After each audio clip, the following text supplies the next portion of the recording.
Welcome to the Voice of Florida Architecture. I'm your host, Rhonda Hammond, AIA.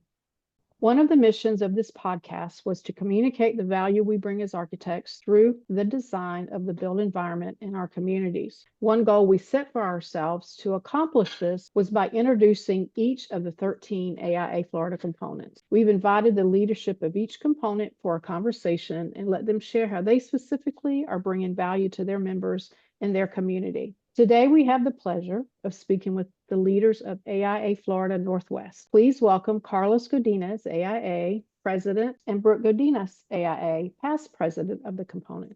Welcome to you both. Thank you. Thanks. So if our listeners were listening in on that, you notice that they both have the same last name. Any relation there? We are husband and wife. 15 plus years now. Going strong. So- That's great. Congratulations. You know, my husband and I are both architects and work together. So I have to ask about that question because people always ask, how do you do it? How do you work with them every day? But you guys don't work together, right? No, we do not work together. Now, if I remember the story, you met in Southern California. How did you make it to the Panhandle? My family has been in Pensacola since 1999. So I actually did high school here in the Pensacola area and then went back to Los Angeles to go to USC for college. And I met Carlos, who is a few years older than me. And we stayed in LA, started our careers in LA. And then in 2011, when we were trying to pull out of the financial crisis, we thought things were doing better. I switched and actually worked at his firm briefly for about 3 or 4 months. And then I got laid off. And it kind of coincided with the time where we were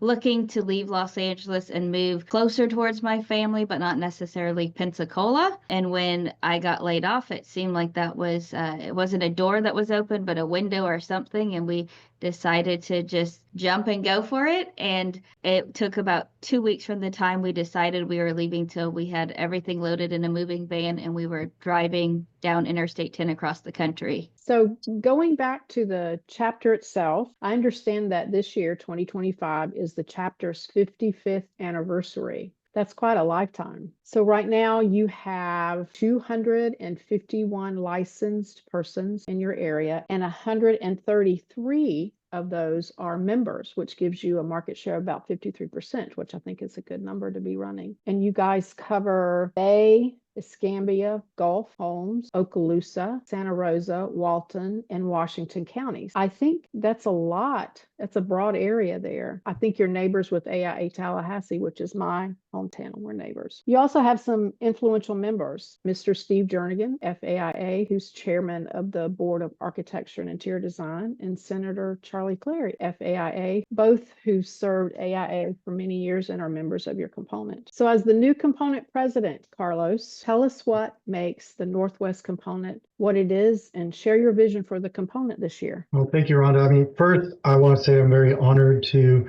be serving as AIA Northwest Florida's president this year. I've been on the board of AIA Northwest Florida for, I think, since 2017 or 2018. So they finally told me I had to step up and drive the bus for a little bit. So I'm very honored to be here. Like you said, Northwest component stretches from the Alabama border all the way to Panama City. Distance-wise, it's approximately 100 miles, and it's about 2 hours of driving time. So it's quite the different geographic area that we're a part of. We're also the only component that's on completely in Central Time Zone. I know everybody thinks Florida is in Eastern Time Zone, but not for us. We live in Central Time Zone, which makes for some interesting meetings when you're working with people who are on Eastern time and they say, oh, let's do a 1 o'clock meeting. What's the big deal? It's like, well, that's lunch. So we've learned to live with that. We have a great group of members, associate members, allied members that help fulfill our mission and our vision. My vision for this year is not much different than it's been for the past few years. And that's just to provide our members with great programming and opportunities to support the local communities in our component. Like you said, this year we're celebrating our 55 years as a component, and we're working hard to make this the best year ever. We really didn't get to celebrate our 50th because it was COVID. So we're making up for it now. Our first event this year was an evening lecture that we just had on Tuesday evening. It was with Matt Finn, AIA, and it was titled Architecture for Health. And we actually did that with a partnership with Escambia County Medical Society in conjunction with Santa Rosa County. So again, trying to cooperate and coordinate with our local communities to put on some great events. So what was the topic of that event? That was Architecture for Health, and it was about how architecture can help with well-being. You're one of in the middle third of size of the components around the state. Do you guys have paid staff, or are you volunteer led? Have Becky and George, who we love. They really help us a lot and take care of all those other things and let us really focus on just the type of events that we want to put on for our membership. So Carlos, I understand that AIA Florida Northwest is the longest running chapter that has, or maybe the first chapter that had AIA headquarters be their manager. Is that right? That's correct. And it's been a great decision. It was done long before I was even member of the board, but it is a great help, and it lets us focus on our membership. So Brooke, as past president, you've seen this component grow. You've been a part of that. What do you think is the strength of this component? Like Carlos said, we have a lot of dedicated members that allow us to accomplish great things. I like to say we're small but mighty. We're not the biggest in size. We do cover a large geographic footprint, but our membership is not that large compared to Tampa, Miami, Orlando. But our members bring ideas to the table, and they contribute to the success of the chapter. Just started a small firm collaborative at the end of last year, and we're excited to see where that takes us. That was started by someone in the chapter that said, there's a lot of small firms. Why don't we do this and see where it goes? And so that group is just forming and finding what they want to do, and we'll see where we are in 2-3 years. What a great idea. So besides the geographical area, what are some of the other challenges you face as a smaller component? A lot of it for us is to really try to keep the whole component engaged. Trying to do events that involve the whole component, it has been very difficult.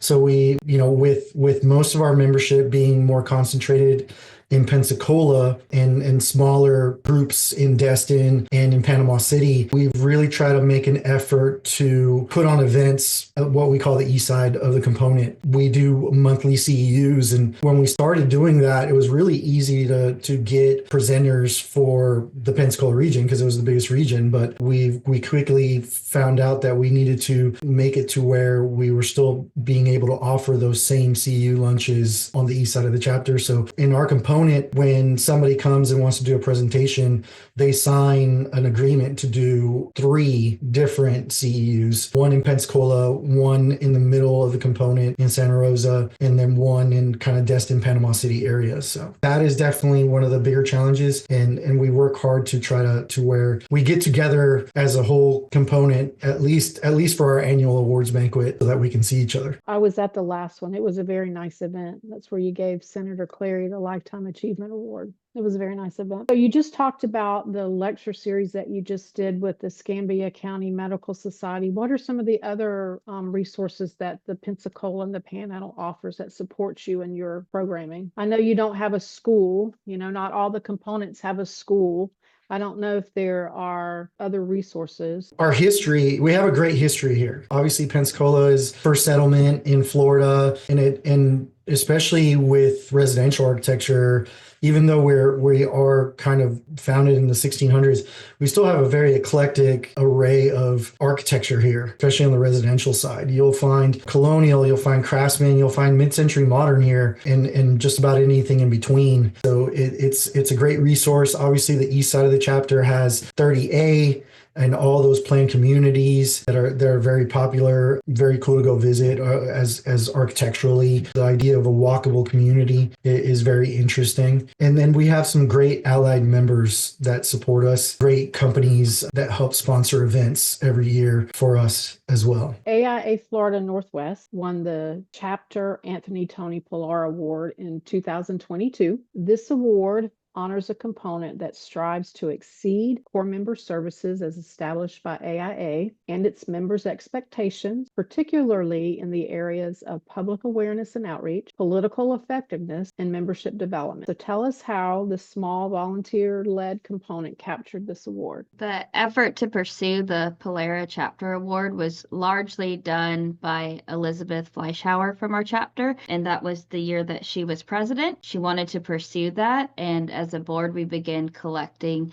and documenting different efforts of things that we do over the course of several months. And we determined that we had a lot of content to submit based on our different events we do. And we have Pensacola in the fall, and we do the Gingerbread House program, and we have a programming committee that's very active. And then being next door to Tallahassee allows us to really engage and be active with FAPAC and Legislative Day every year. It's a 2.5-hour drive from Pensacola. It's a little bit shorter from Panama City, but we've had members that get up early that morning and drive over, or they come home that night, and it's a lot more accessible than if we were coming from South Florida. So that really lets us to engage a lot easier than if we had to devote several days to that trip. Was a great acknowledgement from the state level of what we've been doing. It's easy to just measure, the success of an event by how many people attend, but it's great to be recognized for putting in that amount of work to put on these events and be recognized for them. So you also have a robust Women in Architecture program. Share how that program was formed and how you support the women in this group. Our Women in Architecture group started as a task force in 2022 when Lourdes Solera was AIA Florida's president.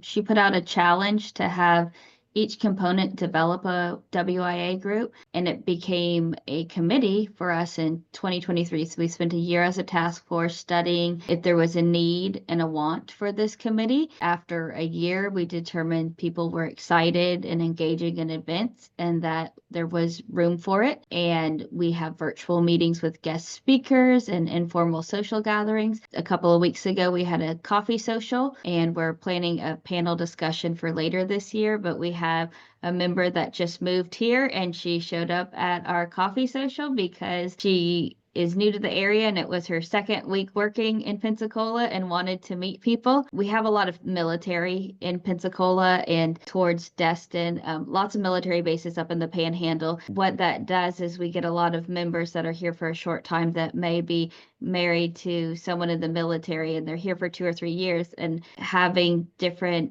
events and stuff allows people to connect with our community and quickly get pulled in. Your gingerbread event that you just mentioned earlier has become increasingly popular. I'm excited that we have it on the national interactive map that shows the educational opportunities around the state. Share with our listeners what that event is and how it works. Gingerbread was started over 10 years ago by a member of our chapter, and it's continued to grow and spread year after year.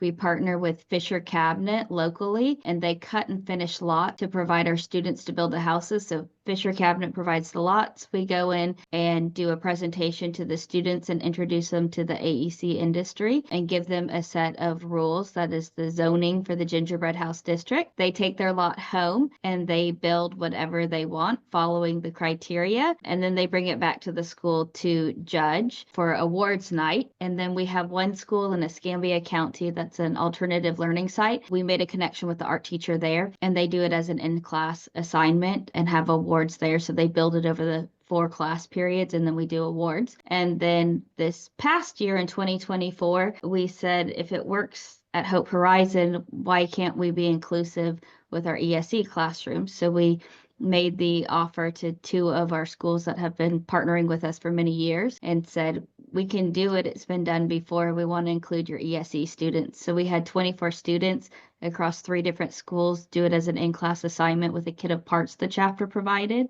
And they got to build it at school and then participate with the rest of their 5th grade peers in the award ceremony and display their houses. And they were really proud and really excited. Tiffany Castricone is the co-chair for Gingerbread, and she helps manage the schools on the east side of the chapter. It's really hard with our spread of territory to be in Pensacola and be in Panama City in the same day. And so Tiffany tends to take care of the schools that are in Destin and Panama City, and she is their main point of contact, and she's the one that runs the events for them. And then I handle the Pensacola schools in Santa Rosa County. That's incredible. Do you have any idea how many students have participated throughout the years? This past year, we gave out about 300 lots. Some of Wow. them don't ever get returned to us. Other ones, they work with a partner, but I think we're close to 300 students or maybe a little bit more. And we're doing that across 5 different school districts. So we have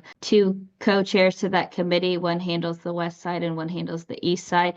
But we have schools in several different districts participating and slowly adding more schools as we can support them. And that's all volunteer. So the members from our chapter go in and serve as judges, and they give them awards for the best roof or the best use of peppermints, and they get an award certificate just like our members do at our Design and Honor Awards. So you do that once a year? We do that. We usually go in and do the presentation to introduce them to the project a little bit before Thanksgiving, and they take home their boards to build. And then early in December, between Thanksgiving and winter break, is when we go in and have their awards night and judging. So they get to take it home and enjoy it for Christmas. And we actually got to participate on the other end last year when our daughter did it.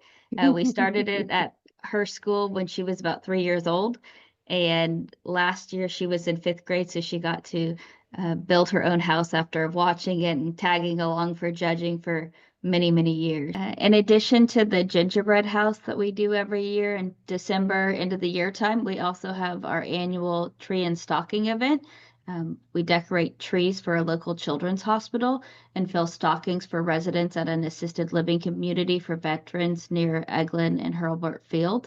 This event was started several years ago by one of our associate members, Michelle Birch, who has been the past associate director and a chapter director, and our allied director, Jill Arno. They had seen something similar done in other areas, not through AIA, but other areas of the country, I think Atlanta, and they wanted to bring it here. So we started with trees, and then we added stockings onto the event. And our family participates every year by letting our kids pick a theme, and they decorate their own tree, and they know that that tree goes to the party, and they go to the party with us, and then it goes to the hospital, and there's probably another kid that has to be at the hospital at Christmas time, and they get that tree to enjoy.